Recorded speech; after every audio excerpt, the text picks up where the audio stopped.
Yanadi Mahanadu state అధ్యక్షురాలు. ఈరోజు చిత్తూరు జిల్లాలో జరిగిన సంఘటన వల్ల ముగిలి పంచాయతీ బంగారుపాలెం మండలంలో మన యానాదులకి చాలా దారుణంగా శ్మశానం ఐట్లో కూడా ఎకరాల భూములు పెట్టుకొని శ్మశానం ఆక్రమించుకొని వాళ్ళకు ఉండే జాగాలు కూడా లేకుండా చేస్తున్నారు. అదేవిధంగా వీళ్ళకు ఉండే ఇంటి స్థలాలు కూడా లేవు. మరి దీనిపైన నిన్న సోమవారం నాడు 10వ తేదీ కలెక్టర్ గారికి స్పందనలు అర్జీ ఇవ్వడం జరిగింది. దాని మీద ఈరోజు డిప్యూటీ కలెక్టర్ గారు వచ్చి ఇక్కడ మీకు న్యాయం చేస్తామని చెప్పడం జరిగింది. దీనిపైన న్యాయం జరిగితే చూస్తాం, లేదంటే దీన్ని రాష్ట్ర వ్యాప్తంగా ఉధృతం పెంచుతామనేసి కోరుకున్నాం సార్. జై భీమ్, జై యానాది. పేరు నిర్మల, మాది ముగిలి గ్రామము. ఈరోజు డిప్యూటీ కలెక్టర్ గారు వచ్చినారు.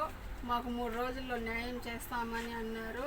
దయచేసి మాకు ఆ న్యాయం చేకూరేలా ప్రయత్నించండి, చేయించి మాకు నెమ్మదిగా ఇదేనండి మా నేలలో మా భూములు మాకు వచ్చేట్లుగా చేపించండి అని కోరుకుంటున్నాం.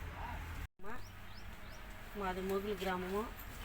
ఇప్పుడు 70 ఏళ్ళుగా నుంచి మొగిలిలోనే ఉన్నాము. మా ముత్తాతల కాడి నుంచి ఎన్నే బతుకం, మాకు ఇండ్లు వాకింగ్లు ఏమి లేవు.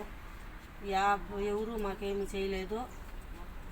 ఎవరినా చచ్చిపోయినా బట్టినా కూడా మేము గుట్లో వేసుకుంటున్నాము. గొర్రెలు మేకలు కూడా ఆడనే పెట్టుకుంటున్నాము. కానీ అది కూడా మాకు లేకుండా ఎవరెవరికో పట్టాలు అవన్నీ ఇచ్చేసినారు. మాకు మటుకు ఏమీ లేవు. మేము మటుకు ఐవేసీలోనే ఉన్నాము. మాకు ఇండ్లు వాకింగ్లు ఏమీ లేవు.